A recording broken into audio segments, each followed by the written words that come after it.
दोस्तों नमस्कार, मैं हूं आलोक पाठक और आप देख रहे हैं खबर दस्तक। शनिवार का दिन है। सुबह खबर आती है कि सोनम वांगचुक को दिल्ली पुलिस ने जंतर मंतर से उठाया और उनको ले जाके सफदरजंग हॉस्पिटल में एडमिट करा दिया। लेकिन उसके बाद भी आंदोलन चल रहा है। उनकी पत्नी अपने हस्बैंड से मिलना चाह रही थी तो शर्तें लगा दी थी कि बिना मोबाइल के आप जाएंगे, बात करेंगे। और आज चूंकि शनिवार का दिन है, भीड़ थोड़ा ज्यादा है। लोगों को लगा था कि सोनम वांगचुक हट जाएंगे तो वहां से धरना प्रदर्शन खत्म हो जाएगा, लेकिन जिस तरह का रिस्पांस अब मिल रहा है देश में, उससे लग रहा है कि सोनम वांगचुक के साथ धीरे धीरे इस देश का युवा खड़ा हो रहा है।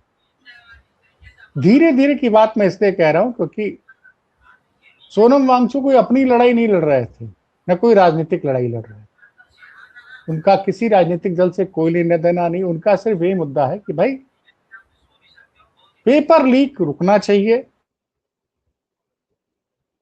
छात्रों के साथ अन्याय नहीं होना चाहिए। इसको लेकर 20 दिन तक भूख हड़ताल पे थे। मुझे लगता है कि हाल के दिनों में इतनी बड़ी भूख हड़ताल पे कोई बैठा नहीं था। खैर फिलहाल वो हॉस्पिटल में है। उनकी पत्नी ने मोर्चा संभाल दिया है और तमाम लोगों ने आज जिस तरह से सोनम वांगचुक को धरना स्थल से हटाया गया उस पर अपना तगड़ा विरोध जताया है। विपक्ष के नेता अखिलेश यादव का बयान तो आ गया। उन्होंने तो कहा कि भैया जो उनका इलाज हो रहा है वो न्यायिक अभिरक्षा में हो। एक बड़ा बयान दिया और उन्होंने देश की सरकार को आगाह किया कि वो युवाओं को कमजोर न समझे। युवा डिजिटल तरीके से क्रांति करके सरकार को मजबूर कर देंगे अपनी बात मानने के लिए। कुछ खबरें और भी आई जिसको मैं साफ कहूंगा कि जो आम आदमी पार्टी का तरीका था वो तरीके आज अपनाए गए। कई लोग मेरी आलोचना कर सकते हैं, लेकिन मैं जो सोचता हूं वही बताता हूं। ये आंदोलन पिछले कुछ दिनों में इसलिए पूरे देश में इसकी चर्चा हुई क्योंकि सोनम वांगचुक ने छात्रों के हित के लिए भूख हड़ताल करने का फैसला किया और सिर्फ सोनम वांगचुक की वजह से तमाम विपक्षी नेता उनसे मिलने पहुंचे। वैसे पहुंचने को बीजेपी के लोग भी पहुंच सकते थे, सरकार का नुमाइंदा भी पहुंच सकता था। हमारे साथ जबरे रिटायर्ड आईपीएस अमिताभ ठाकुर थे। उन्होंने कहा कि सरकार को अपना प्रतिनिधि जरूर भेजना चाहिए था उनसे बातचीत करने के लिए। 20 दिन तक सरकार ने कोई संवाद नहीं किया और हाई कोर्ट के निर्णय का एक हवाला देते हुए बताया गया कि पुलिस ने उनको वहां से उठा के हॉस्पिटल में एडमिट करा दिया। उनकी पत्नी का कहना है कि उनकी भूख हड़ताल जारी है, लेकिन हमें नहीं पता कि एक्चुअली अस्पताल की स्थिति क्या है। अस्पताल की तरफ से बुलेटिन आ चुका है। हमारे साथ वाराणसी से के रहने वाले संपादक आनंद तिवारी जी जुड़ गए हैं, जो धरना स्थल पर भी गए थे। तिवारी जी, आप क्रांतिकारी आदमी ठहरे, इस उम्र में भी क्रांति का बिगुल बजा रहे हैं। पहला सवाल कि आप जंतर मंतर किसके लिए गए थे? छात्रों के लिए गए तो समझ में आता है, छात्रों के लिए अब लगातार आवाज उठाते हैं। क्या सोनम वांगचुक से मिलने के लिए गए थे?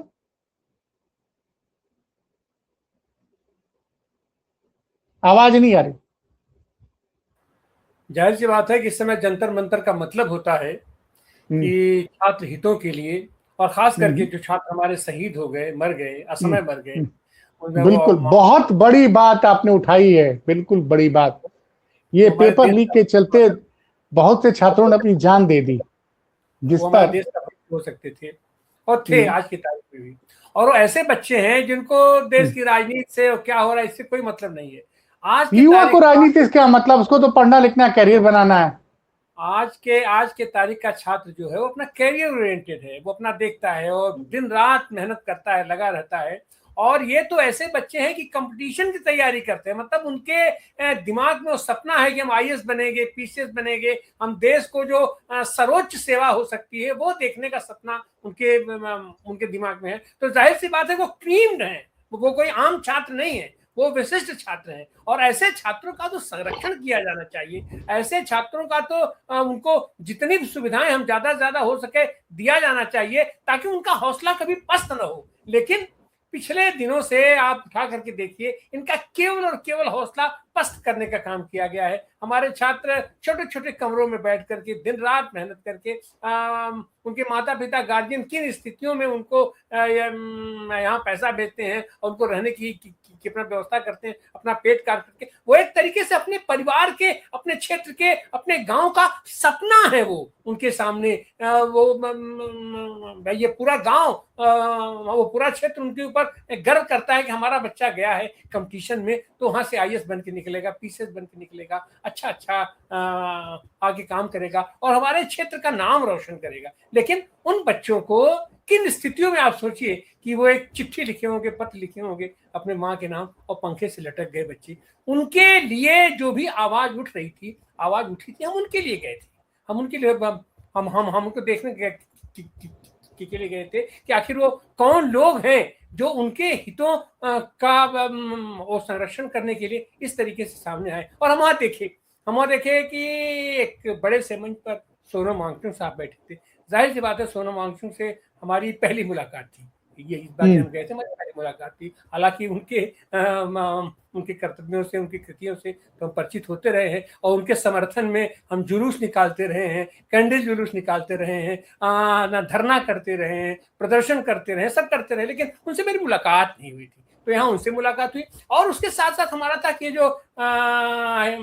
ये जो बान संगठन के बच्चे थे, आयशा के, स्टूडेंट फेडरेशन के, ये लोग भी यहाँ नीचे बैठे हुए थे, तो हमने उनके पास भी गए, हम बैठे। अच्छा, एक चीज और भी है कि सबका ध्यान केंद्रित है सोनम वांगचुक के ऊपर, लेकिन हमारा ये कहना है कि सोनम वांगचुक कोई व्यक्ति नहीं है, सोनम वांगचुक आज की तारीख में संस्था है और वो ऐसे सारे लोगों का प्रतिनिधित्व करता है जो देश की क्रीम है, क्रीम।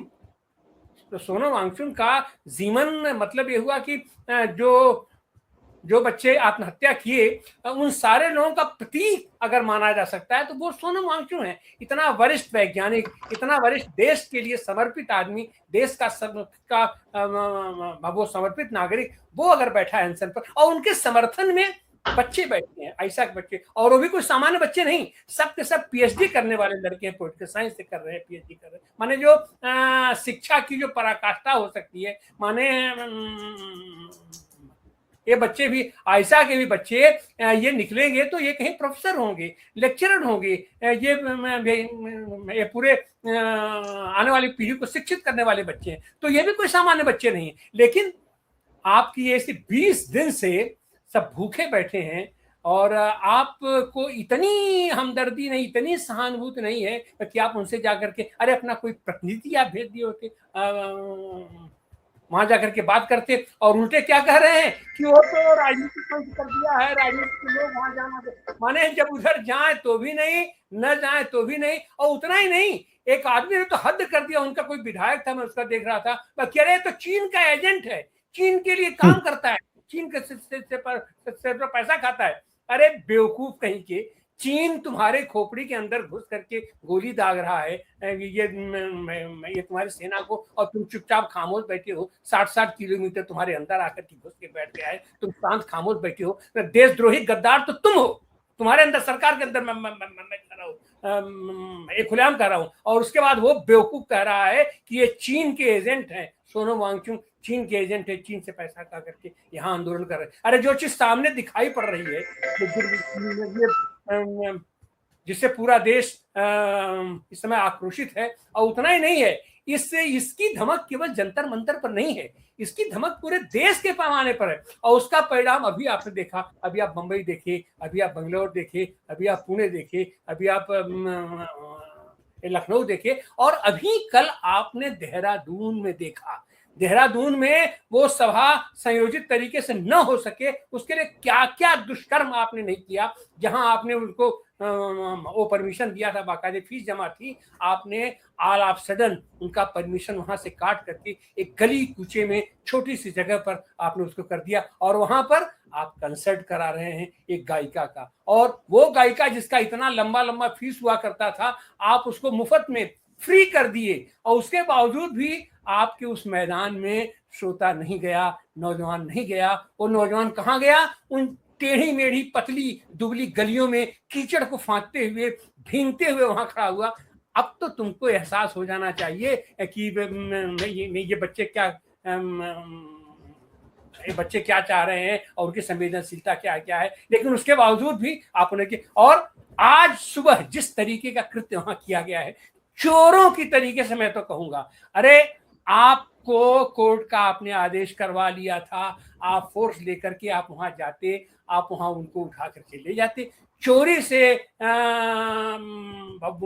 वो सफेद कपड़े में ढक करके, आप जिसको कहते हैं कि कफन में, आप उनको लपेट करके वहां से उठा करके ले गए, और वो भी आपको हिम्मत नहीं पड़ी कि आप सामने से ले जाएं, पिछले दरवाजे से आप उनको लेकर के चले गए, क्योंकि उनको पता था कि सामने वाले दरवाजे से तो जो आयशा वाले बच्चे थे उनको भी उठाने की कोशिश की, लेकिन वहां वो रजिस्ट हो गया, और चोरी से स्टेज पर कुछ लोगों को धक्का मार करके जलील करते, और वो तो कपड़े के अंदर उनको लपेट के ले गए। अब अंदर तो और सारी चीजें हैं कि अंदर उनके साथ क्या किया, और उसका कुछ तो आ नहीं रहा है। अंदर आपने उनके साथ क्या किया, उनके साथ किस तरीके का आपने व्यवहार किया है, अब वो तो जब वो सामने आएंगे। लेकिन जो चीजें सामने दिखाई पड़ रही हैं वो ये है कि आप पर्दा डाले हुए हैं और अंदर कुछ हो रहा है, हलचल हो रही है। तो जाहिर सी बात है, पर्दा क्यों डाला जाता है? ये पर्दा डालने के बाद क्या होता है? बिल्कुल गैंगस्टर की तरीके से आप उनका अपहरण कर रहे हो, एक तरीके से लाश बना करके आप उनका अपहरण करके ले जा रहे हो और पिछले दरवाजे से लेके जा रहे हो।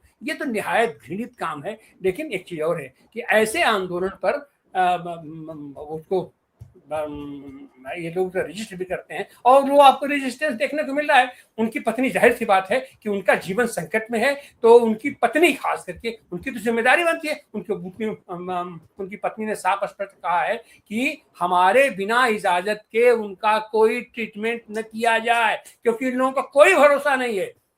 स्लो पॉइजन दे देंगे, कुछ दे देंगे। हमने देखा था अभी मुख्तार अंसारी के साथ क्या हुआ, और लोगों के साथ क्या हुआ।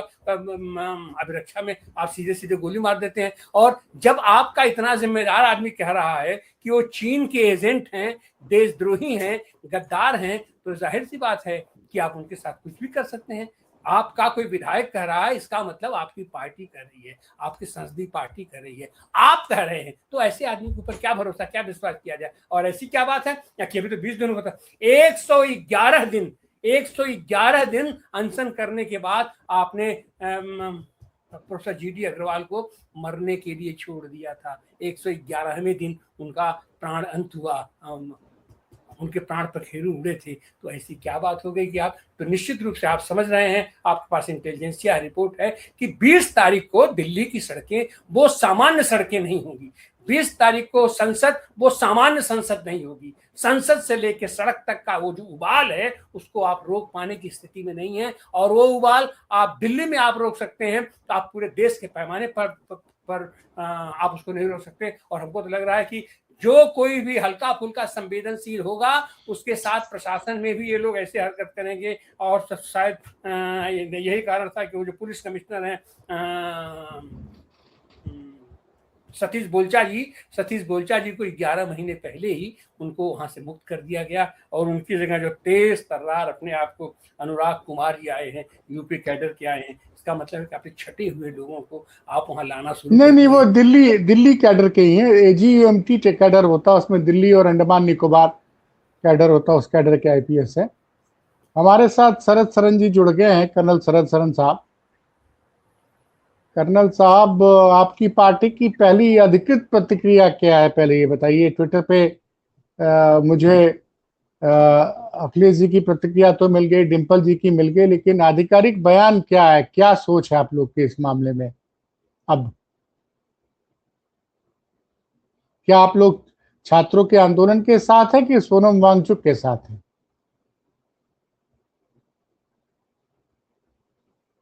आपने कंफ्यूज कर दिया थोड़ा सा। नहीं, जो मेरे मन में सवाल है मैंने पूछ लिया भैया। देखिए ऐसा है, हाँ, सोनम वांगचुक ने अखिलेश यादव को, राहुल गांधी को बुलाया था, अखिलेश जी प्रमुख और दलों राहुल जी में तो नहीं पहुंचे। हाँ। कोई कंपटीशन नहीं है, कोई तुलना नहीं है, बस मैं स्टेटमेंट दे रहा हूं। हम्म, प्रमुख दलों में समाजवादी पार्टी सबसे पहले पहुंची और कोई रेस भी नहीं है, मैं फिर कह रहा हूं आपको। नहीं तो हमारे बहुत सारे सांसद उसके गए, पीछे एक माननीय बयान है सांसद डिंपल सोनम यादव जी वांगचुक का। गई। सोनम वांगचुक ने अखिलेश जी को बोला था कि आप आइए, राहुल जी को बोला था, उन्होंने बुलाया था कि नहीं, आप उन्होंने लोग पूरे बड़ा देश बड़ा को बुलाया बड़ा है। दिल दिखाइए, इस आंदोलन में आइए। नहीं, देखिए हाँ, 24 घंटे जब एक ही जगह रहना है, 24 घंटे प्रेस से आप घिरे हुए हैं, हम्म, अलग अलग तरह की बात आएंगी, वक्तव्य आएंगे, अब उसमें से कौन सा क्या पिक कर रहा है, क्या नहीं पिक कर रहा है। हम्म, अब अगर हम एक ही चीज पे स्पेसिफाई कर रहे हैं तो फिर हमारा भी एम कहीं ना कहीं गलत जा रहा है। हम्म, जितना हम समझते हैं, कोई भी आंदोलन हो, कोई भी आंदोलन हो, किसी का भी हो, हम्म, आंदोलनकर्ता पूरे देश का आह्वान करते हैं, सबको बुलाते हैं, बड़े चेहरों का कभी कभी नाम भी लेते हैं। हम्म, और हम पहले भी इस देश में देख चुके हैं। हो सकता है कि राजनीतिक परिदृश्य के हिसाब से मेरी उम्र अभी भी कच्ची मानी जाए, इतनी होने के बाद भी, लेकिन आंदोलन में तो सबका स्वागत होता है। जिनके खिलाफ हो उनके लोग भी अगर बैठ जाएं तो उनका भी स्वागत होता है।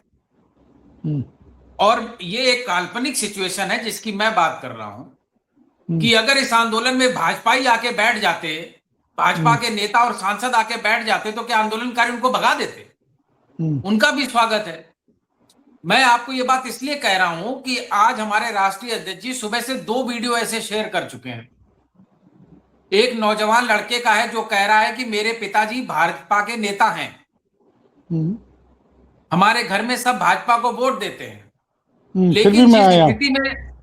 जिस स्थिति में हम नौजवान हैं, मैं इस परिस्थिति को बदलना चाहता हूं, बदलते देखना चाहता हूं। हम इस आंदोलन के साथ हैं।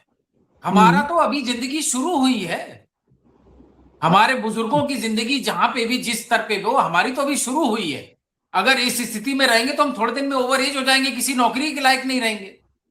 और अभी आधे घंटे पहले एक बिटिया है, उसका वीडियो और शेयर किया है। उसने तो आप ये सोचिए सर्जिकल मास्क से अपना चेहरा कवर कर रखा है, और वो बेटी बोल रही कि हमारे घर परिवार में मेरे पिता, मेरे छोटे भाई, मेरे खानदान में सबके सब नेता हैं और सबके सब भाजपाई नेता हैं। मेरे पिताजी तो भाजपाई नेता हैं ही, और उनसे ही समाज से सबसे चेहरा छुपा के मैं आई हूं, क्योंकि अदरवाइज मेरे लिए मुश्किल होगा। तो बोला आप चाहती क्या है? तो उन्होंने बोला कि हम नौजवान, हमारी समस्याएं हैं, आखिर सरकार समझ क्यों नहीं रही है कि हमारा भविष्य बर्बाद हो जाएगा इस तरीके से। तो वो अपने भविष्य के साथ खड़े हैं, किसी दल के साथ नहीं खड़े। मेरा मानना है कि इस आंदोलन में ऐसे बहुत से लोग होंगे जो समाजवादी नहीं होंगे, कांग्रेसी नहीं होंगे, भाजपाई नहीं होंगे। वो अपनी सोच रहे हैं, अपने भविष्य की सोच रहे हैं, और जो उस मंच से बातें उठ रही हैं उससे अपने आप को अलाइन कर रहे हैं। तो आंदोलन को हमें खुले मन से और बड़े विचार के साथ सोचना चाहिए।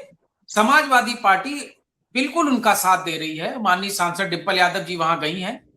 हमारे राष्ट्रीय अध्यक्ष माननीय अखिलेश यादव जी ने तो सोनम वांगचुक जी से फोन पे विस्तार में बात की है, अपना नैतिक और हर तरीके से समर्थन दिया है। आखिर हम भी एक राजनीतिक दल है, हमें ये स्वीकारना चाहिए ना, इसमें क्या है। आम जनमानस की जो इच्छाएं हैं, जो उनकी आकांक्षाएं हैं, राजनीतिक दलों का यही तो काम है, सत्ता में आकर उनको पूरा करना। और जो विपक्ष में, उनका काम है उनकी आवाज को बुलंद करना, अपनी आवाज उनके साथ सिंक्रोनाइज करना।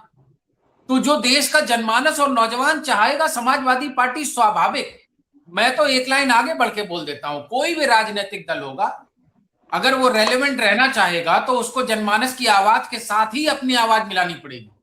ये कोई तानाशाही थोड़ी है कि एक राजा तय करेगा कि पूरी देश मेरी आवाज में आवाज मिलाएगी, ऐसा है नहीं। हम लोग एक लोकतांत्रिक संवैधानिक देश में हैं। जो जन आकांक्षाएं हैं, खासतौर से नौजवानों की जो आकांक्षाएं हैं, हम सब उनके साथ हैं, हर संघर्ष के लिए साथ।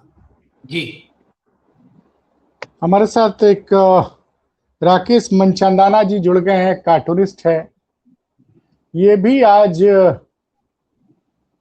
काफी दुखी हैं सोनम वांगचुक वाली जो घटना हुई है। तो राकेश जी, आपका क्या कहना है? सभी को मेरा साधुवाद इस पैनल पे। थोड़ा थोड़ा आवाज तेज कर लीजिए सर, आवाज धीमी आ रही है आपकी। हाँ, एक सेकेंड आवाज को।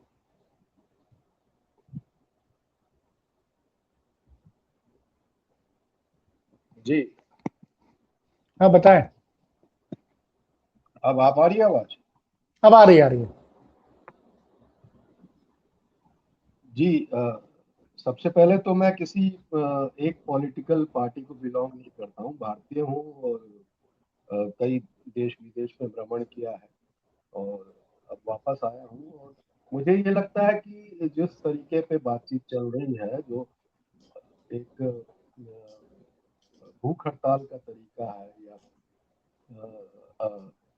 अन्न त्याग का तरीका है, वो एक आखिरी हथियार की तरह, अहिंसात्मक हथियार की तरह ही हमेशा इस्तेमाल होता आ रहा है। और इसमें कोई नई बात नहीं है। जो नया हुआ है वो आज सुबह 7 और 7:30 बजे के बीच में जो था, वो लोकतंत्र के इतिहास में एक सफेद चादर से जो है अपनी काली करतूतों को ढकने का जो एक प्रयास हुआ है, वो निंदनीय है। और प्लेन क्लोथ पे जो पुलिस ने अपने आप को पहले 12 लोगों ने डिक्लेयर किया कि वो मेडिकल टीम है, उनके पास कोई स्टेथोस्कोप नहीं है, और वो जंतर मंतर पर उन्होंने धावा बोला। फिर सफेद चादरों का प्रयोग करके उन्होंने जो जिस तरीके से एक आलू के बोरे की तरह सोनम वांगचुक को, जो लगभग 21 दिन से जो है भूख हड़ताल पे थे, तो उनको पकड़ करके एम्बुलेंस में डाला और बाकियों को भी लपेटने की कोशिश करी, लेकिन लोग अलर्ट हो गए।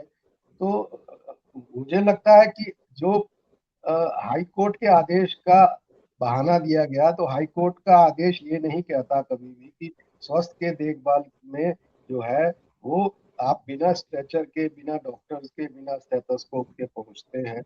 और जो एक जो दिखावा किया गया, वो दिखावा ये किया गया कि हम देखभाल जो है बेहतर करेंगे और आपको ले चल रहे हैं, और जबरदस्ती ले चल रहे हैं, और उसके जो एविडेंसेस निकल के आ रहे हैं बड़े ही देश को दुनिया के सामने वो शर्मसार कर रहे हैं।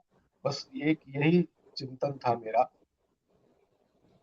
हाँ, बताएं आगे। नहीं आनंद जी, ये बताइए, ये आप अब आपको क्या लग रहा है?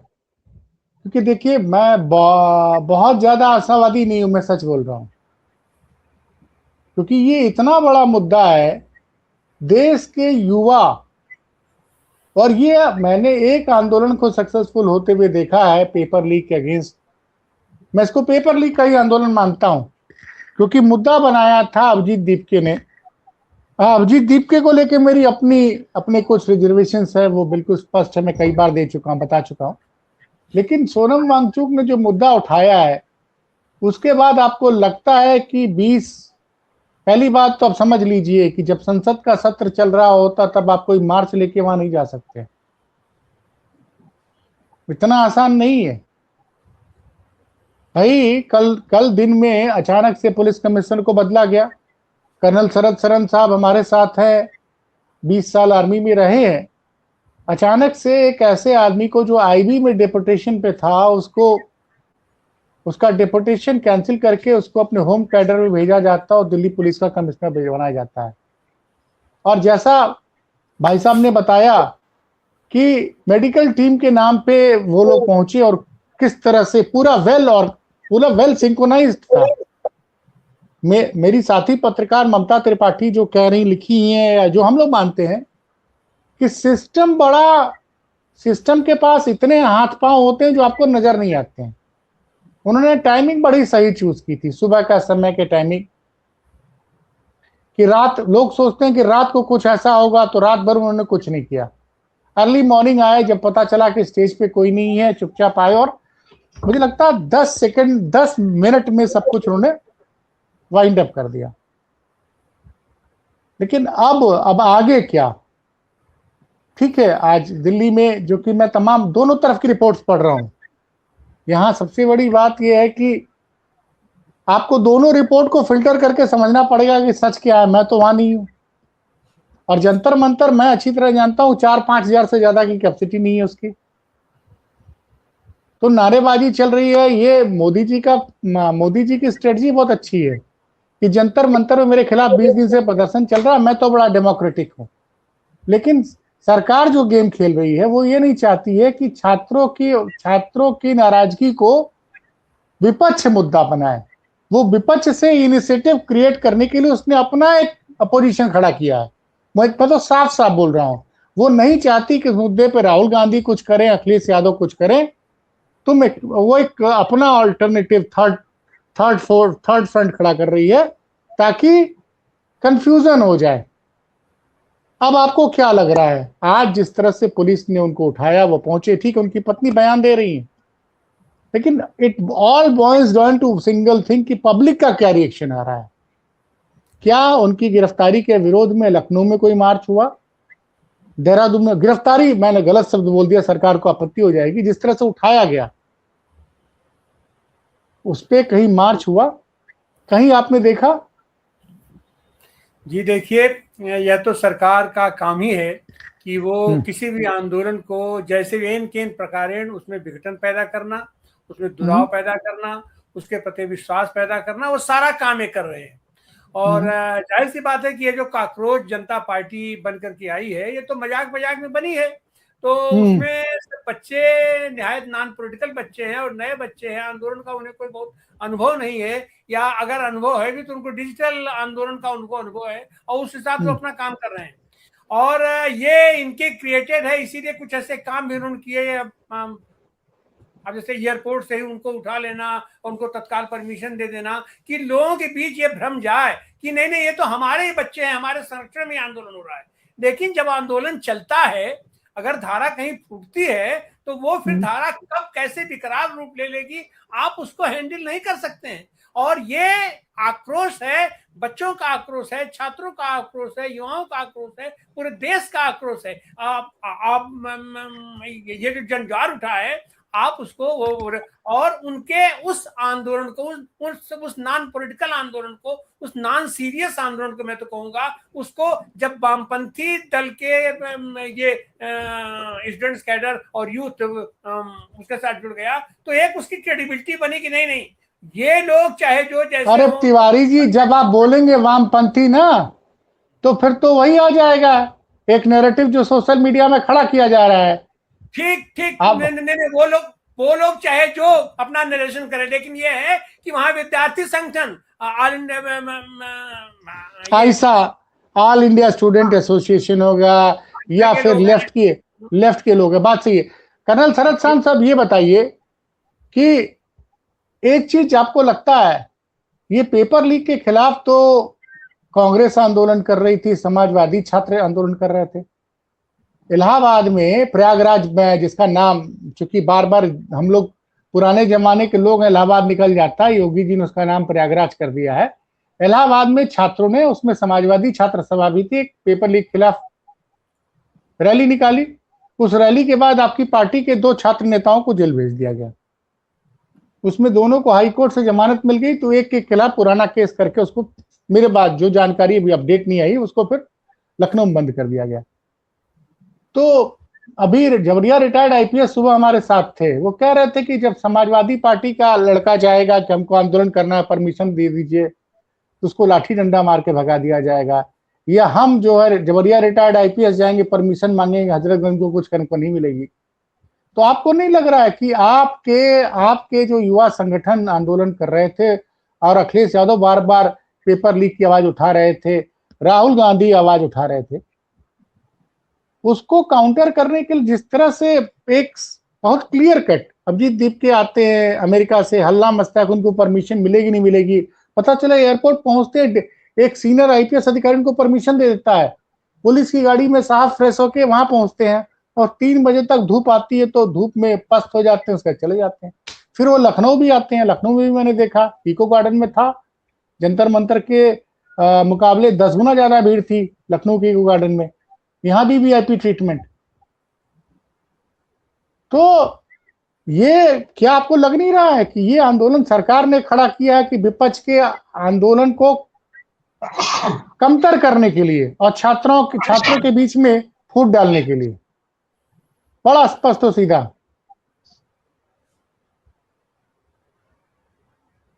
कर्नल साहब, आवाज नहीं आ रही आपकी। मैंने कहा इसको स्पष्ट और सीधा तो नहीं, स्पष्ट और लंबा कहना पड़ेगा। हाँ। देखिए ऐसा है, सुबह भी एक पटल पे मेरी चर्चा में बात हो रही थी, लोग इतना क्यों घबराए हुए हैं मुझे समझ में नहीं आ रहा। हम मानते हैं कि संघ ने धीरे धीरे सभी संस्थानों को समाज के सभी हिस्सों में, नहीं आप मुझे समझाइए कौन कौन कौन, नहीं कौन घबराया हुआ, कौन घबराया हुआ? मेरी बात तो सुन लीजिए, मैं कह रहा हूं। हाँ। हम मानते हैं कि संघ ने सभी संस्थानों में, समाज में, शासन में, प्रशासन में, देश की व्यवस्थाओं के हर कोने में दखल मजबूत कर लिया है। अनवरत सब पे दबाव हो रहे हैं, कुछ टूट गए हैं, कुछ भटक गए हैं, कुछ टूट जाएंगे, ये हम उम्मीद करके चलते हैं।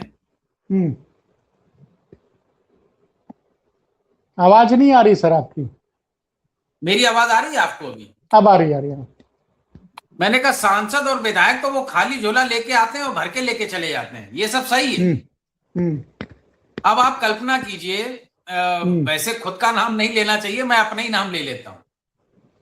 मान लीजिए भारतीय जनता पार्टी के 4 लोग अपना पूरा प्लानिंग के साथ एक मिठाई का 1 केजी का डब्बा ले लें और एक मोबाइल ले लें और मेरे दरवाजे पे आ जाएं, तो क्या करेंगे?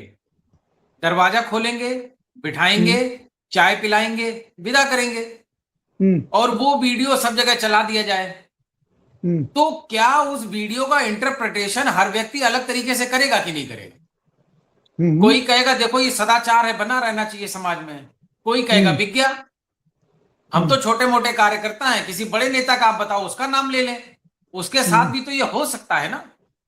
बात ये नहीं है, जो मैंने सुबह भी कहा था, देखिए हमारे संस्कार जो हमें घरों में दिए गए और जो गांधी जी ने कहा था, उन सबसे एक बहुत अच्छा निचोड़ निकलता। मैं आपको एक घटनाक्रम बताता हूं। जब रावण सांस ले रहा था, आखिरी मृत्यु शैया पे था, तो भगवान राम ने लक्ष्मण जी से कहा कि रावण के पास जाओ और विद्वान है, अंतिम सांसों पे है, कुछ अच्छी बातें बता के जाएगा जो जीवन में काम आएंगी। तो लक्ष्मण जी गए, उसके सर के पास बैठ गए, तो रावण ने कोई तवज्जो नहीं दी। फिर भगवान राम ने कहा अगर किसी से कुछ लेना है तो उसे गुरु स्वरूप सम्मान देना पड़ेगा, पैरों के पास जाके बैठो, विद्वान आदमी है, चीजों को समझता है, इशारों में ही जवाब देते हैं विद्वान। तो लक्ष्मण जी गए, उनके पैरों के पास बैठ गए और फिर लक्ष्मण जी ने अपने कुछ सवाल किए, रावण ने उनके जवाब दिए।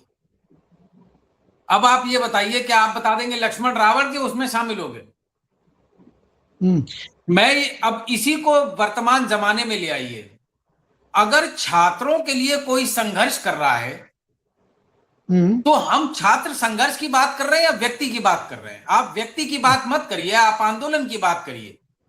वो जंतर मंतर पे बैठे, आप उनसे सहमत नहीं, आप भी बैठ जाइए। कम्युनिस्ट वाले गए तो है ना, वो जरूरी थोड़ी वो कॉकरोच जनता पार्टी से सहमत हो। उन्होंने अपनी प्लास्टिक बांधी, अपना तखत रखा, उसमें पॉलीथीन बिछाई और वो भी बैठ गए। अगर किसी को भी शक हो रहा है तो वो भी जाए, अपनी एक पॉलीथीन बांधे, तखत ले और बैठ जाए। जो मुद्दा है, जो विचार है, जिसके लिए संघर्ष हो रहा है, अगर आप उससे सहमत हैं तो आप जुड़ जाइए। अगर आपको किसी के मंच पे बैठने में दुविधा हो रही है, आप अपने बगल में अपना मंच लगा लीजिए। लेकिन ये जासूसी उपन्यास अननेसेसरली लिखने के, ये भी हो सकता है, वो भी हो सकता है, वो भी हो सकता है, ये संघ और भाजपा का कौन सा डर है? हुआ है क्या? अरे आए हैं, चले जाएंगे, वक्त है, समय है, काल है, उनका चक्र चल रहा है तो वो चला रहे हैं, और जब गायब होंगे तब कैसे गायब होंगे? इसी उत्तर प्रदेश से धूमकेतु की तरह गायब हुए थे, 14 साल बाद वापस आए। और अगर गुजरात मॉडल दिल्ली नहीं पहुंचा होता तो शायद उत्तर प्रदेश में आज भाजपा का कोई नाम लेवा नहीं होता। और हम लोग कम से कम इस उम्र में है, पाठक जी, आप लोग तो बहुत अनुभवी हैं। राजनीति समय काल चक्र का खेल है, 10-15 साल में घूमता घूमता रहता है। ये कोई ऐसा हुआ नहीं इससे डरने की जरूरत है। हमको रणनीतिक तरीके से अपनी विचारधारा के लिए बहुत प्रबल, कटिबद्ध और रणनीतिक तरीके से चलना है। जो जब जहां जहां जितना सहयोग दे ले लो। कोई 2 दिन का देगा, कोई 2 महीने का देगा, कोई 2 साल का देगा, कोई आजीवन देगा। जब जहां सहयोग मिलता है ले लीजिए। सुबह कुछ लोगों ने सवाल रखा कि वो अन्ना हजारे है, वो सबको ठग के चला गया। हमने कहा जब वो आंदोलन था, जिस विचार के साथ वो आंदोलन था, अगर विचार से कोई दिक्कत हो तो बताओ, परिवर्तन की लड़ाई था। अब वो अन्ना हजारे क्यों घर बैठ गए, क्यों अपने मंदिर में बैठ गए, वो उनका व्यक्तिगत होगा। अन्ना हजारे से देश थोड़ी चलेगा। आंदोलनकारी आते जाते रहेंगे, नेता आते जाते रहेंगे, राजनीतिक दल भी आते जाते रहेंगे। किसी को अननेसेसरली महत्व देने की जरूरत नहीं है। अगर आप अपने विचार और विचारधारा से कटिबद्ध हैं तो जो रास्ते में हमराही मिले, और जब तक चले चलने दीजिए। कल को यही लोग भाजपा के एजेंट निकलेंगे तो छोड़ दीजिएगा।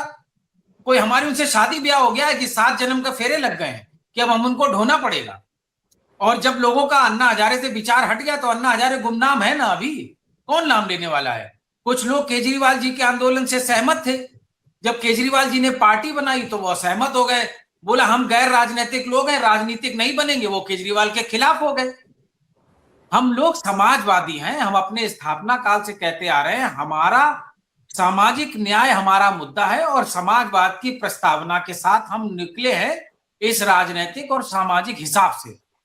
आज की तारीख में नौजवान परेशान है, पेपर लीक हो रहा है, रोजगार मिल नहीं रहा, आरक्षण पे लूट हो रही है, नॉट फाउंड सुटेबल का ठप्पा लगा देते हैं इंटरव्यू में, कर रहे हैं और उनके नहीं कर रहे हैं, कोई बात नहीं।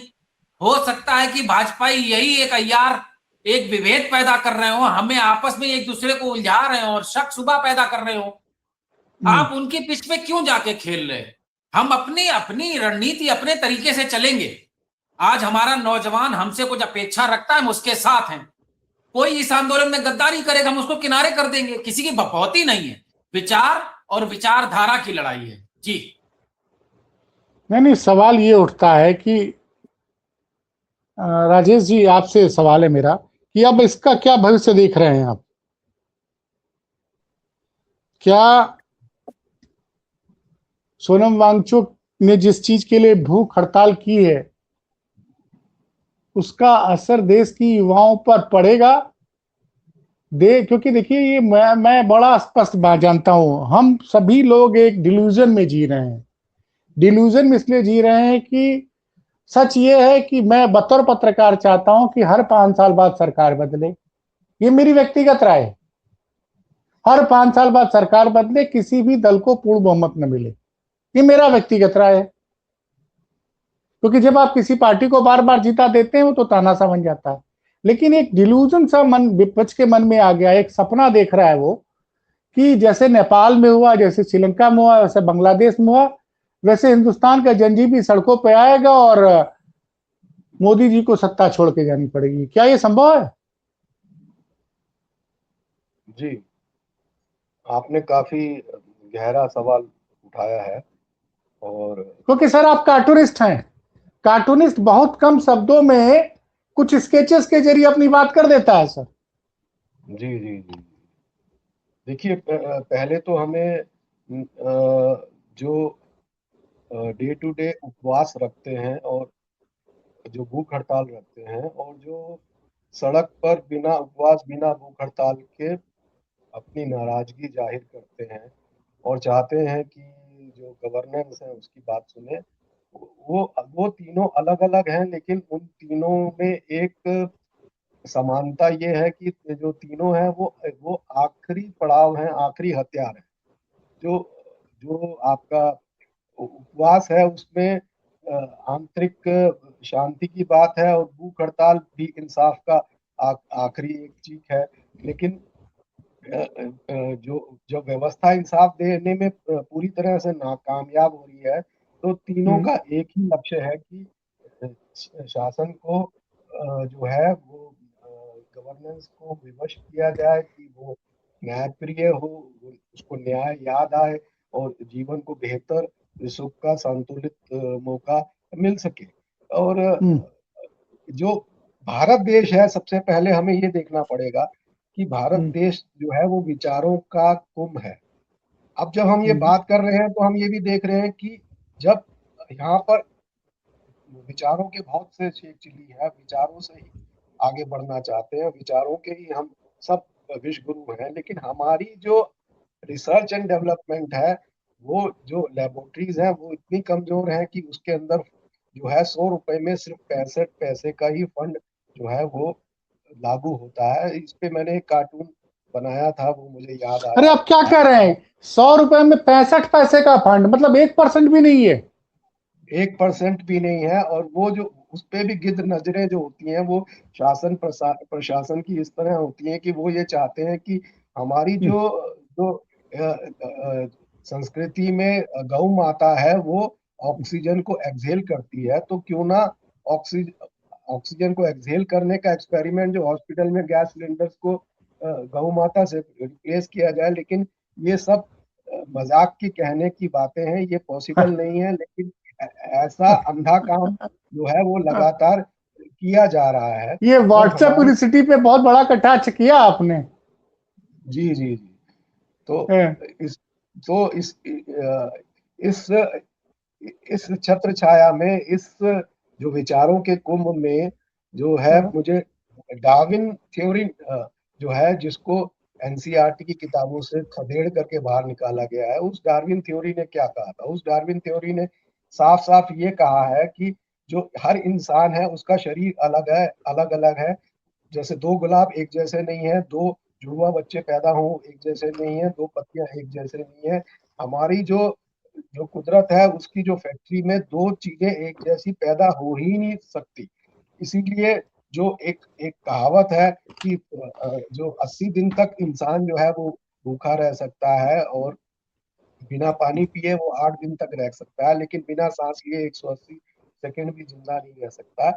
ये एक एक एक पैमाना है जिसके आसपास ही लोग काम करते हैं। तो इसमें जीडी अग्रवाल जी जो प्रोफेसर थे आईआईटी कानपुर के, उन्होंने लगातार 113 दिन तक उपवास किया, और उन्होंने अपनी अप, अप, अप, अप, अपनी जो है आत्मा को शांत किया। बड़ा और वो राकेश जी, आपने क्या याद करा दिया, क्या जी याद करा दिया। मैं तो सोचता हूँ हम लोग गंगा को मां मानते हैं, और उस शख्स ने गंगा को प्रदूषण मुक्त करने के लिए अपनी जान दे दी, लेकिन फिर भी ये समाज इतना निष्ठुर है ना कि बहुत लोग तो उनके उनका नाम तक नहीं जानते सर। जी जी जी जी। तो इसी श्रीलंका में हम जब आगे बढ़ते हैं तो हम ये जानते हैं कि किसी इंसान में क्षमता 20 दिन भूखे रहने की है, किसी में 80 दिन है। अगर भगत सिंह और उसके कॉमरेड्स ने लगातार ब्रिटिश जेल में दूध पीने से और खाना खाने से इनकार किया, क्योंकि वो वहाँ का पूरा माहौल बदलना चाहते थे, तो वो उस पे लगातार जो है वो आप एविडेंसेस आज देख सकते हैं। तो मैं कहना इससे ये चाह रहा हूँ कि जब भूख हड़ताल होती है तो एक भूख हड़ताल में किसी इंसान में 20 दिन बाद, किसी में 40 दिन बाद, किसी में 45 दिन बाद में यूरिक एसिड की मात्रा जो है वो इतनी बढ़ बढ़ जाती जाती है। है कि जो हड्डियां है उसी को पिघला करके जो है इंसान उसी को खाना चाहता है, अपने शरीर के हड्डियां को ही, मांसपेशियों को ही खाना चाहता है। इसलिए ये खतरनाक सिचुएशन है। लेकिन ऐसी यहाँ पर जो माननीय दिल्ली हाई कोर्ट है, उसके उसके नामी ग्रामी डॉक्टर जो है लगातार 3 बार यहाँ पर जितने भी स्टूडेंट्स थे उनका पूरा का पूरा स्कैन होता था, ईसीजी होती थी, ब्लड प्रेशर और ब्लड शुगर लगातार उसका पब्लिक डिस्प्ले होता था, और सोनम वांगचुक का भी होता था। तो इसमें ये ट्रांसपेरेंट हमेशा रखी गई और इसको इसको माना गया। लेकिन लगातार ये आज जो धोखा हुआ है, ये एक एक जो है ये पूरे के पूरे इतिहास में एक काले दिवस के रूप में मनाया जाएगा। क्योंकि और इसके अलावा जो नामी ग्रामी लोग हैं उन्हीं की बात हो रही है। आप लोगों ने बिल्कुल सही कहा कि वो 21 जो छात्र थे जिन्होंने अलग अलग एक एक कोने में जो है नीट के एग्जाम में अपनी अपनी आत्महत्या करी, अपनी जान दी, उनके ना तो कोई बातचीत हो रही है, ना उन पे कुछ भी तो उनके परिवार से कोई संपर्क हो पा रहा है। तो ये ये ये एक अवसर है पूरी की पूरी मानव सभ्यता को कि पूरी तरीके से इस प्रोसेस में जो चौकीदार हैं उनको अपने कंट्रोल में लें और किसी और एक बेहतर व्यवस्था का निर्माण हो सके, ऐसी मेरी प्रार्थना है, ऐसी मेरी समझ। आनंद जी, क्या लग रहा है भाई, वो अब आंदोलन को कहाँ जाते देख रहे हैं आप? मैं सोच रहा था कि आज जब सोनम वांगचुक के बारे में खबर आएगी तो मैं एक्सपेक्ट कर रहा था कि कुछ लोग निकलेंगे सड़कों पर, लेकिन दिखाई नहीं दी अभी तक मुझे। जंतर मंतर में भीड़।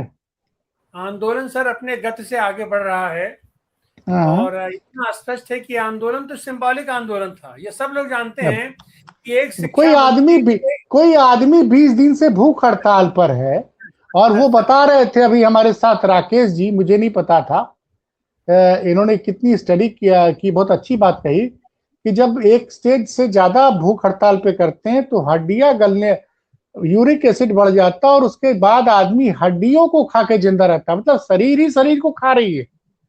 इसीलिए जब राकेश जी, मतलब इस चीज को समझिए, कोई आदमी एक तरह से आप भूख हड़ताल कर रहे हैं, you are eating your own body. मैं गलत तो नहीं कह रहा हूँ राकेश जी? To survive. बिल्कुल ठीक कह रहे हैं जी, बिल्कुल ठीक कह रहे हैं आप। बिल्कुल इसकी प्रोसेस वही है कि पहले तो मांसपेशियां मिलती हैं, मांसपेशियां हड्डी से अलग। मेरी बात सुनिए, तो कोई आदमी अपनी एक तरह से आहुति दे रहा है, और किसके लिए आहुति दे रहा है? वो अपने लिए तो दे नहीं रहा है, इस देश के भविष्य के लिए दे रहा है। तो देश का भविष्य कब जगेगा, सवाल ये उठता है। मैंने तो सुबह आज कहा था कि सारे विपक्ष के बड़े नेताओं को, राहुल गांधी, अखिलेश यादव, सबको अपनी अपनी जगह भूख हड़ताल पे बैठ जाना चाहिए अब। क्योंकि देखिए, एक युवा की तस्वीर आई है, पत्रकार साथी ममता त्रिपाठी ने शेयर की है, वो तो मैं दिखा ही सकता हूं क्योंकि उस पर कॉपीराइट नहीं लगता है। कल को उस पर भी कॉपीराइट लग जाए, कौन ठिकाना भैया। हम लोग की आवाज रोकने का सबसे अच्छा तरीका है कि जो सरकार से सवाल करे उसके चैनल पे कॉपीराइट की स्ट्राइक दो। जेल भरो आंदोलन, हम तैयार हैं। जेल भरो आंदोलन के लिए हम तैयार हैं। ये आम आदमी है, ये आम लड़का है जो दिखा रहा है कि जेल भरो आंदोलन के लिए हम तैयार हैं। तो क्या अब ये आपको नहीं लगता अभी अखिलेश जी अनाउंस कर दे, राहुल जी अनाउंस कर दें, ममता बनर्जी अनाउंस कर दे, तेजस्वी जी अनाउंस कर दे कि हम लोग इन सॉलिडारिटी विद सोनम वांगचुक हम लोग भूख हड़ताल पर जा रहे हैं, इसका असर दिखेगा सर? जी सर, देखिए, सरकार संख्या बल से डरती है सर। संख्या बल इस वक्त विपक्ष के पास है सर, विपक्ष के पास है। केवल राय देने से काम नहीं चलता है, हर संगठन का अपना तौर तरीका होता है। सांगठनिक निर्णय लेना, व्यक्ति विशेष का निर्णय लेना, उसमें अंतर होता है। अगर व्यक्ति के रूप में, क्योंकि सोनम वांगचुक व्यक्ति के रूप में उनको निर्णय लेना था, उन्होंने अच्छा ये बताइए, अगर सोनम वांगचुक ने भूख हड़ताल न की होती तो ये जो अब ये जो, मैं सच बोल रहा हूं, अभिजीत दुबके तो कब से आंदोलन कर रहे हैं, लेकिन जैसे जैसे दिन बीतते हैं, सोनम वांगचुक ने भूख हड़ताल शुरू की, मोमेंटम बढ़ रहा है। आज सरकार ने उनको क्यों उठा, हाई कोर्ट ने तो कल ही आदेश दे दिया था, कल या परसों आदेश दे दिया था, क्यों हटाया? सबकी अपनी रणनीति होती है, सत्ता की भी अपनी रणनीति है, सरकार की अपनी रणनीति है, अपोजिशन की अपनी रणनीति है, आम बच्चों की। अब आए आप सही बात पे कि विपक्ष अपनी रणनीति के हिसाब से फैसला लेगा। बिल्कुल करेंगे, राजनीति करते हैं तो हम कोई खेल मजाक थोड़ी कर रहे हैं। सुनिए सर, 111 दिन का अनशन किए थे प्रोफेसर जीडी अग्रवाल। अरे उनकी बात हो गई, लेकिन उनके लिए देश में एक आदमी खड़ा हुआ, को कितने लोग जीडी अग्रवाल को जानते हैं? जी हाँ। अब ये राय देना है कि वो आके अनशन कर दे, ऐसे अनशन कर देने से हो जाएगा? एक बात ये बताइए, ये इशू क्या है? एक शिक्षा मंत्री के इस्तीफा दे देने से सिस्टम बदल जाएगा? मैं आपको रोकूंगा, लेकिन मैं इतिहास की एक बात बताऊंगा आपको। थोड़ा बहुत हिस्ट्री पढ़िए, मॉडर्न हिस्ट्री भी मेरा एक सब्जेक्ट रहा है। जब महात्मा गांधी थक गए तो उन्होंने 1942 में नारा दिया, करो या मरो, अंग्रेजों भारत छोड़ो। 75 में जो जयप्रकाश नारायण का आंदोलन था, अगर वो मोमेंटम नहीं मिलता और सारा विपक्ष एक नहीं होता तो उस वक्त भी आजादी नहीं मिलती हम इमरजेंसी से, और 1947 वाली आजादी भी नहीं मिलती। ये तो सरकार मेरा चैनल बैन कर दे, लेकिन मैं बता रहा हूं this is undeclared emergency, even this is worse than declared emergency. जी सर, ठीक है, आपकी आपकी आपकी अपनी बात है, आपकी अपनी राय है, लेकिन एक बात ये देखिए, हर स्थितियां परिस्थितियां, हर आदमी, हर संगठन अपने हिसाब से निर्णय लेगा। आपके आपके कहने से वो निर्णय नहीं लेगा। आए तो थे कल एक सज्जन मंच से कहे कि वो जो धर्मेंद्र प्रधान को इस्तीफा दे करके ये सोनम वांगचुक को शिक्षा मंत्री बना देना चाहिए। तो ऐसे ऐसे भी राय चंद लोगों की क्या बात करें, और वो एक राष्ट्रीय पार्टी के नेता हैं।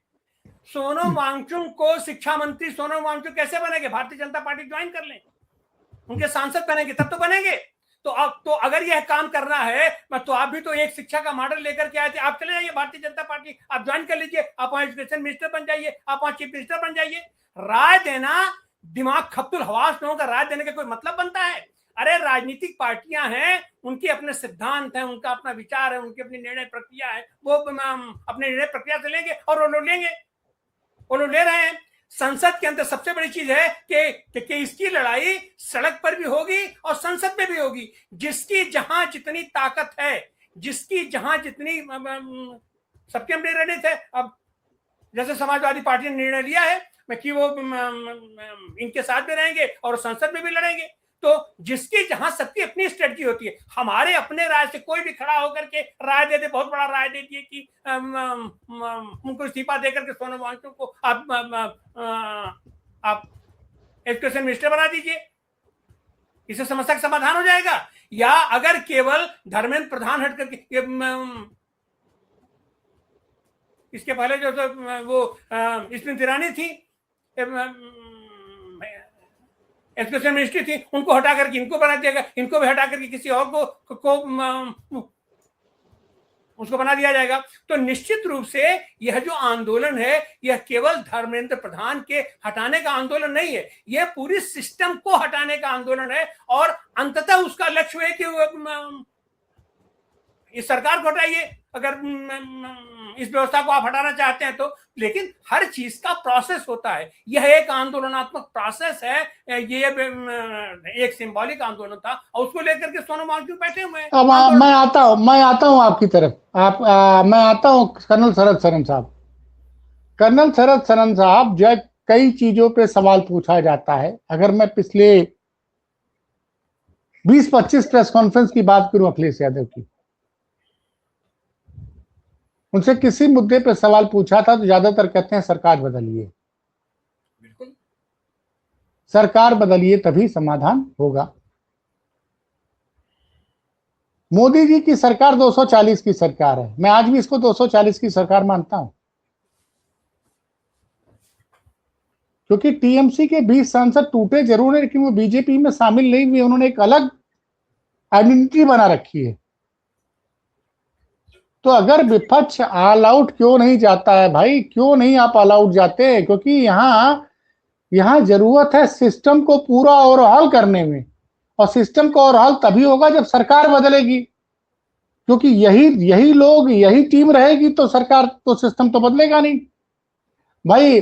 मेवालाल जाएंगे, सेवालाल आ जाएंगे, सेवालाल जाएंगे, दिनेश कुमार आ जाएंगे, लेकिन आएंगे तो एक ही मेंटेलिटी के ना भाई। जनता के सामने बोला गया कि ना खाऊंगा ना खाने दूंगा,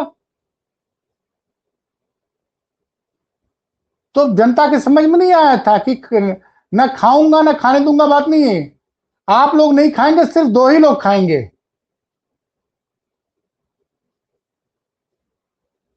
तो ये जो बात है कि क्यों भाई, क्यों नहीं आप लोग ऑल आउट जा रहे हैं? कौन सी चीज आप लोग को रोक रही है भाई? अगर सोनम वांगचुक के सपोर्ट में देश के 2 बड़े नेता राहुल गांधी, अखिलेश यादव, ममता बनर्जी को भी जोड़ लेता हूं, ये लोग अगर भूख हड़ताल पे बैठ जाते हैं, इसका असर नहीं पड़ेगा, सरकार बैकफुट पे नहीं आएगी।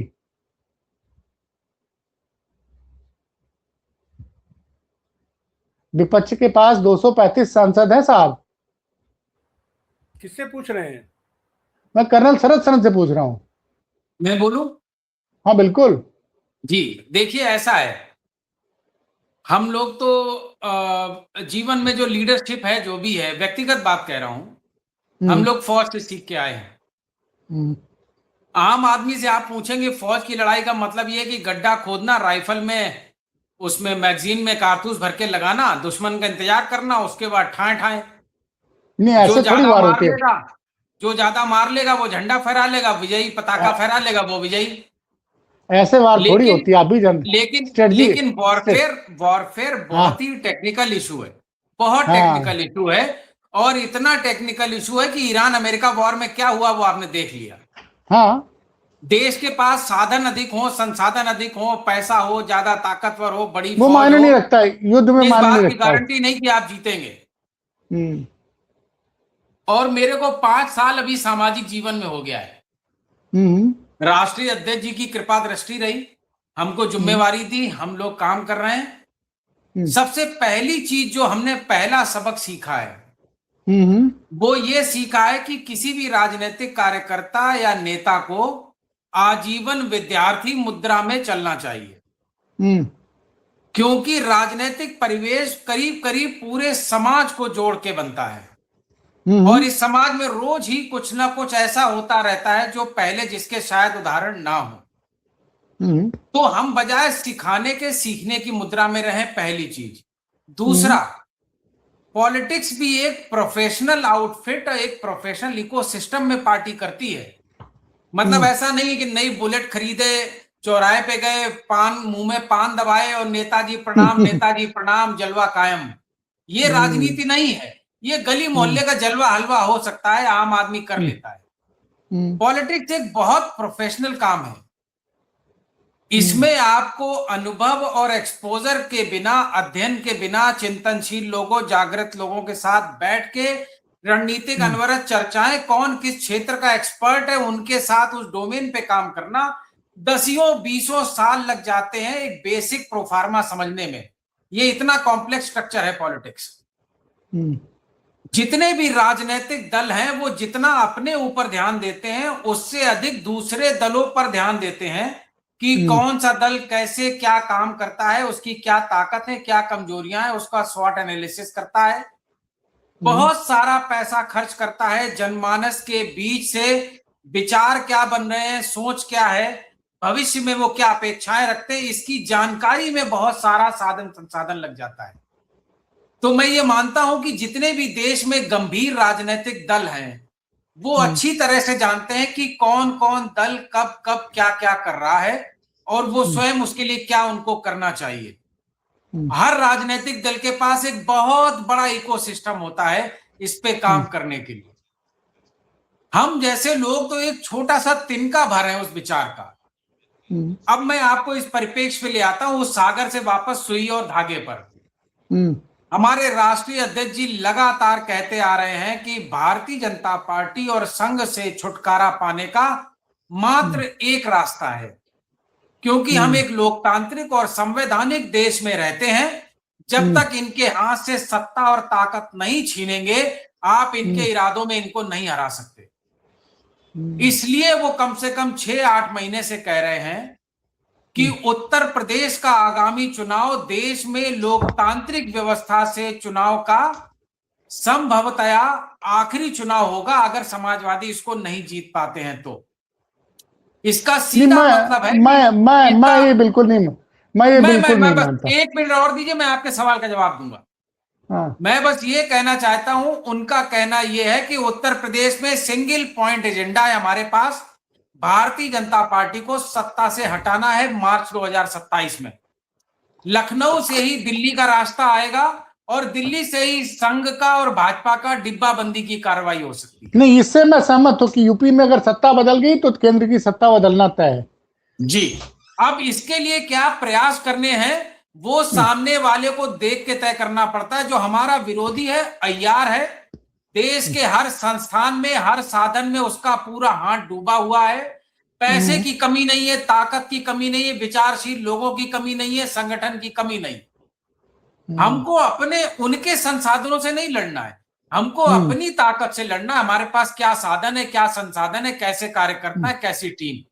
समाजवादी पार्टी की सबसे बड़ी ताकत उसके कार्यकर्ता हैं जो बूथ स्तर तक फैले हुए। भारतीय जनता पार्टी की सबसे बड़ी ताकत उनका सत्ता है और पैसा है जो बूथ तक पहुंचता है। तो हमारी लड़ाई और उनकी लड़ाई एक है और एक दूसरे के सामने है, लेकिन लड़ने का तरीका भाजपा संघ का अलग है, हमारा अलग। अब इस मुद्दे पे आ जाते हैं। राष्ट्रीय अध्यक्ष जी हमारे माननीय अखिलेश यादव जी स्पष्ट कह रहे हैं, अरे भाई भूख हड़ताल कर रहे हो तो देख के करो सामने वाला कौन है। गांधी जी के सामने भूख हड़ताल करोगे तो गांधी जी कमरे में बुलाएंगे और बोलेंगे बस बताओ क्या समस्या है। भाजपा और संघ वालों के सामने आप अगर भूख हड़ताल करोगे तो वो अपना कैलेंडर में रोज तारीख काटते रहेंगे, आज 11 हो गए, आज 12 हो गए, और साथ में एक लाइन और बोलते रहेंगे मजा आ गया। यही तो वो चाहते हैं कि आप ऐसी छोटी मोटी कोई जेल भरो, सड़क पे आंदोलन करो, भूख हड़ताल करो, इसी में उलझे रहो और वो SIR करवाते रहे, हिंदू मुस्लिम करवाते रहे, ज्ञानेश नामा बंटवाते रहे, गांव गांव गली गली व्हाट्सएप के ग्रुप में पूरा का मंत्र और जंतर 24 घंटा भेजते रहे। आप सड़क में बैठो और आपके घर में वो खोखला करके बैठ जाए। तो जो भारतीय जनता पार्टी संघ का जो लड़ने का तरीका, हमें उसी तरह लड़ना होगा। लेकिन मैं आपको एक बात और बता दूं जो मैंने कई पटल पे कहा है, स्वतंत्रता आंदोलन में भी सबके विचार एक जैसे नहीं थे। कोई नरम दल था, कोई गरम दल था। तो ऐसे लोग भी थे जिन्होंने बोला कि चंद्रशेखर और भगत सिंह जैसों ने गर्मी पैदा की, रेवोल्यूशनरीज ने गर्मी पैदा की, अंग्रेजों को हिलाया। तो कुछ लोग ऐसे भी हैं जो कह रहे हैं कि भगत सिंह को असेंबली से भाग जाना चाहिए था और चंद्रशेखर को आखिरी गोली अंग्रेज के ऊपर चलानी चाहिए थी बजाय अपने कनपटी पे। मैं आपसे ये इसलिए कह रहा हूं कि हम मनुष्य हैं, जानवर नहीं है। हर आदमी का अपना अपना विचार होगा, अपनी विचारधारा पे टिकिए और राजनीतिक दल जिस विचारधारा और जिस उद्देश्य के लिए है उसके लिए सामने वाले को परास्त करने के बाद ही अपनी विचारधारा पे आप काम कर सकते हैं। भारतीय जनता पार्टी के साथ भूख हड़ताल, अनशन, जेल भरो, ये सब कुछ काम नहीं आएगा। एक लाइन और बोल देता हूं आपको, जेल भरो पे भी बहुत से लोग बोलते हैं जेल भरो, वो 90 के दशक का मंत्र था। मैं ये क्यों कह रहा हूं कि 2022 के चुनाव में चुनाव आयोग ने बोला था कि कोई भी व्यक्ति जिसके ऊपर कोई भी मुकदमा, कोई भी तहरीर, कोई भी FIR अगर थाने में है तो बूथ एजेंट नहीं बन सकता। अब आप जानते हैं कि जो हमारे गांव में धनुर्धर हैं वो जेल जाएंगे तो ये फाटक बंद करके उनको रोटी देना शुरू कर देंगे, चुनाव के बाद छोड़ेंगे। तो वहां बूथ पे जब वोट पड़ रहे होंगे तो वहां कौन लड़ेगा? मैं ये सामान्य चर्चा की बात कर रहा हूं, जो पार्टी के रणनीतिक विषय है। स्वाभाविक है हम ना इतनी हमें जानकारी है और जो थोड़ी बहुत है भी वो सार्वजनिक पटल पे हम नहीं रखेंगे। लेकिन मैं एक आम आदमी की समझ के हिसाब से बोल रहा हूं, हम जेल नहीं भरेंगे, हम EVM मशीन में वोट भरेंगे। हमारा फोकस उधर है। हर विधानसभा 20,000 25,000 की लीड से अगर हम लड़ेंगे तभी हम हर बेईमानी को हरा पाएंगे, नहीं तो हम चौराहे पे बैठ के पसीना बहाते रहेंगे और मशीनें गिन ले जाएंगे मोदी जी। जी अच्छा, ये अभी सोनम वांगचुक की वाइफ का एक ट्वीट आया है, वो ये कह रही है कि वांगचुक का जो पोटेशियम लेवल है 2.9 ये बताया है। जब मैंने 2.9 पोटेशियम लेवल को गूगल पे सर्च किया तो इसका मतलब उनको कुछ सीरियस कॉम्प्लिकेशंस हो सकती हैं और मेडिकल अटेंशन की बहुत ज़रूरत है। खैर, भगवान का शुक्र है कि वो सफदरजंग हॉस्पिटल में एडमिट है। उनका कहना था कि यस्टरडे इट वाज 4.3 ऑब्वियस है और आज 2.9 आया है। दे आर नॉट, मुझे उनका वो सुबह से कह रही कि ये डॉक्टर लोग मुझे सेकेंड ओपिनियन नहीं दे रहे हैं, नहीं मुझे उनका ब्लड सैंपल दे रहे हैं ताकि मैं बाहर से जांच करा सकूं। और पिछले 3 घंटे से मैं इंतजार कर रही हूँ। तो एक सवाल है राकेश जी आपसे, आप, मुझे लगता है कि आपको ज़्यादा जानकारी है, जो मैं थोड़ा बहुत पढ़ पा रहा हूँ कि उनका कहना है कि जब पोटेशियम लेवल 3 से नीचे जाए तो आपको तुरंत मेडिकल सुपरविजन में चला जाना चाहिए। तब तो सरकार ने ठीक किया, लेकिन अगर उनकी वाइफ ब्लड सैंपल मांग रही है कहीं और से जांच कराने में, तो इसमें सफदरजंग हॉस्पिटल को क्या ऐतराज है? राकेश जी।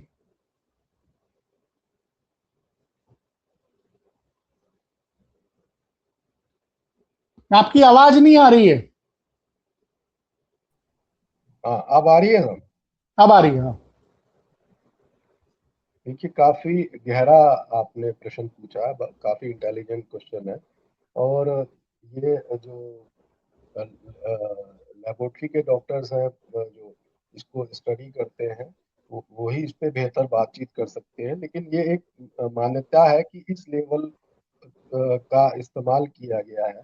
और उनकी वाइफ कह रही है कि जो कल जो बेटर हाफ है वो कह रही है कि कल जो लिया गया था वो 4 पॉइंट समथिंग था, वो सेफ लेवल टू। था। और अब सॉरी 2 पॉइंट समथिंग था, वो सेफ लेवल था। और अब जो है उसको 4 पॉइंट समथिंग दिखाया जा रहा है। नहीं नहीं, तो 4.2 कल था, आज का मौके 2.9 बता रहा है। एग्जैक्टली और गूगल का ये कहना है कि जब लेवल 3 से नीचे आ जाए तो तुरंत आप मेडिकल सुपरविजन में आपको चले जाना चाहिए।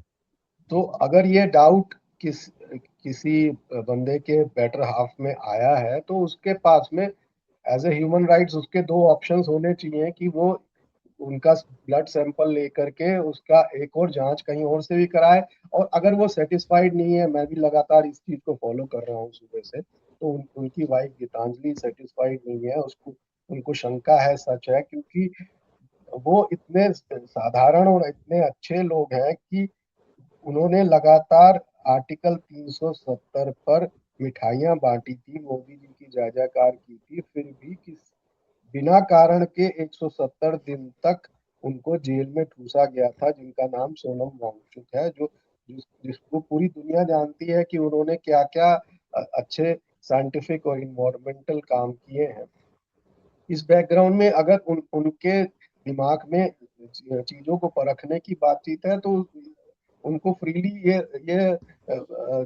जो है तरीका मिलना चाहिए कि वो अगर वो सेटिस्फाइड नहीं है तो अपने वार्ड को, अपने हस्बैंड को वो शिफ्ट कर पाए। अगर नहीं हो पाता तो ब्लड ग्रुप लेकर के उसका टेस्ट कहीं और से करा पाए जहाँ उनकी उनकी रिलायबिलिटी हो। अब ये जो चीज आ रही है, ये इस वजह से आ रही है क्योंकि जो इमेज है, जो गवर्नेंस की, जो सरकार की इमेज है, वो लगातार लगातार घटती चली जा रही है। अगर आप ये देखेंगे, अभी आपके ही पैनल के मित्रों ने ये बात को लगातार उठाया है कि हम लोग जो हैं, जो बीजेपी पे अब जो है उनका जो एक ट्रस्ट है, जो ट्रस्ट का इस्तेमाल करके लोग पैसा भी कमाते हैं, उसमें दान भी लूटते हैं, और ट्रस्ट के इस्तेमाल से वो लोगों की भावनाओं से भी खेलते हैं। तो जो अन्ना आंदोलन के पीछे आरएसएस की मंशा होती थी, वो मंशा लोगों को फिर भी लगा कि वो समाज की सेवा कर सकते हैं। लेकिन बाद में मालूम पड़ा कि कब्जा करने के बाद में एक ही मंशा रह जाती है कि जिसकी लाठी उसकी भैंस का खेल शुरू हो जाता है। यानी कि जो 10% लोग हैं, वो वो भी चाहेंगे कि कुछ अडानी अंबानी जैसे लोग आगे बढ़ जाएं और कुछ लोगों को लगातार जो है वो मुनाफा मिलता रहे और वो सरवाइव करते रहे। यही 100 साल का आरएसएस का इतिहास रहा है, और यही तालिबान का भी इतिहास यही है, जो अफगानिस्तान में जो है आज हिंदुस्तान के मित्र हैं। और ये बात जो है बार बार साबित होती है। तो सोनम वांगचुक की लड़ाई में कोई भी छुपा हुआ एजेंडा नहीं है, बस एक सीधी सादी सी मांग है कि बच्चों के भविष्य के साथ खिलवाड़ ना किया जाए, ट्रांसपेरेंसी रखी जाए। और ये जो ट्रांसपेरेंसी की जो बात आलोक पाठक जी ने उठाई है कि पोटेशियम लेवल कितना होना चाहिए, ये समाज तक पहुंचना चाहिए, इस चैनल के थ्रू नहीं, हर चैनल के थ्रू पहुंचना चाहिए। हर किसी को मालूम होना चाहिए कि इसका फायदा अस्पताल जो है वो कहीं किसी को खुश करने के लिए तो नहीं कर रहा है। मुझे लगता है कि ये सब बातों को में जो है लोगों के पास एक अवसर है कि वो महात्मा गांधी की तरह सत्य की खोज का भी एक अवसर मिल रहा है। अगर वो इस पर ध्यान देंगे तो उनको दो तरफ का सत्य दिखाई देगा। एक तो सरकारी चश्मे से देखा गया सत्य, और एक जो है वो खुद अपनी इंद्रियों से जुड़ा हुआ जो सत्य है, वो किस तरीके से इस्तेमाल कर रहे हैं। क्योंकि लगातार जो अनुभव है वो इंसान का दूसरे इंसान के साथ जुड़ने पे ही हो पॉसिबल है। ऐसा गौतम बुद्ध का भी मानना था कि इंसान जो है वो शून्य है, और जब तक वो दूसरों के साथ नहीं जुड़ेगा और दूसरों के मेल मिलाप के साथ, दूसरों के दुख सुख के साथ नहीं जुड़ेगा, जिसको आप छोटी-छोटी अलग-अलग पॉलिटिकल पार्टीज के रूप में देखते हैं, तब तक जो है परिवर्तन नामुमकिन। चलिए सर, बहुत आप सभी लोगों का बहुत-बहुत धन्यवाद। हम लोग सुबह से 3 घंटे इस वक्त हो चुके हैं, सुबह 2 घंटे का लाइव, अभी 70 मिनट का लाइव। डॉक्टर आनंद प्रकाश तिवारी जी का बहुत बहुत धन्यवाद। इस उम्र में इतनी ऊर्जा और युवाओं के लिए इतना समय निकालते हैं। और राकेश जी, आपने बहुत ही साइंटिफिक विश्लेषण दिया, और कर्नल शरद सरन का तो अपना एक अनुभव है अपनी। आलोक जी, हाँ। हम ये कह रहे हैं, अगर सरकार इतनी ही संवेदनशील है, अगर वांगचुक के लाइफ के प्रति इतनी संवेदनशील है, तो उनकी बात मान ले, उनसे जाकर के बात करें। आप जबरिया उठा करके, और आपके ऊपर कतई विश्वास नहीं है आज की तारीख में, आप उनको उठा करके अंदर, आप उनको जहर दे देंगे, आप उनको मार डालेंगे, आप उनको क्या करेंगे, क्या विश्वास उनके ऊपर? अगर नहीं, मेरे साथ आनंद जी मेरी बात सुनिए। ये मामला इतना हाईलाइट हो गया, कर्नल शरद सरन साहब खुद आर्मी में 20 साल रहे। मुझे नहीं लगता कि कोई भी जो भी हम डॉक्टरों की निष्ठा पे सवाल न उठाएं। सफदरजंग हॉस्पिटल देश का जाना माना अस्पताल है। मैं उनके, जहां पे देश के 2 बड़े अस्पतालों में नाम होता है, एम्स और सफदरजंग हॉस्पिटल दिल्ली, मैं उन डॉक्टरों की कुछ भी कर सकते हैं। नहीं सब ये ऐसा नहीं है, इतना ऐसा नहीं। जो आदमी संसद में खड़ा होकर के अड़े झूठ बोल सकता है, अपने सेना के लिए झूठ बोल सकता है, सैनिकों के लिए वो झूठ बोल सकता है, वो आदमी कुछ भी कर सकता है। ये कुछ भी कर सकता है। क्या है एक लाइन में एक अंत में कुछ कहना चाहेंगे शरद सरन साहब, क्योंकि अब काफी देर हो गया और आप लोग को भी आप लोगों ने लंबा समय दिया। एक लाइन में कोई जवाब, कुछ कहना चाहेंगे अंत में आप? आवाज नहीं आ रही है, अनम्यूट कर लीजिए। पाठक जी, मानवता बनी रहनी चाहिए, संस्कार मूल्य बचे रहने चाहिए, मर्म और करुणा बनी रहनी चाहिए। लेकिन मैं इतना जरूर कहूंगा कि किसी व्यक्ति और किसी संगठन के बारे में विचार बनाने से पहले उसका इतिहास जरूर देख लें कि इतिहास उनका कैसा है, उसके हिसाब से अवलोकन करके निर्णय लें। आपको बहुत कुछ समझ में आएगा। ना खाया है ना खाने देंगे, ना कोई घुसा है ना कोई घुसने देंगे, और ना दान पात्र में किसी को चोरी करने दी है ना करेंगे। कुछ लोग ऐसे कलंदर हैं दुनिया में जो हमारे बियॉन्ड इमेजिनेशन भी जा सकते हैं। बहुत महान कर्तव्य लोग हैं। बहुत अलर्ट होके चलने की जरूरत है। और मैं आपको सच बता रहा हूं, देश करीब करीब पंजे की गिरफ्त में आ चुका है। बहुत निर्ममता से सोचने की जरूरत है, देश को बचाने की जरूरत है। इनकी क्वालिटी सब जानते हैं और कुछ कहने की जरूरत नहीं। चलिए, आप सभी का बहुत बहुत धन्यवाद। जो दर्शक जुड़े उन सभी का भी बहुत बहुत धन्यवाद।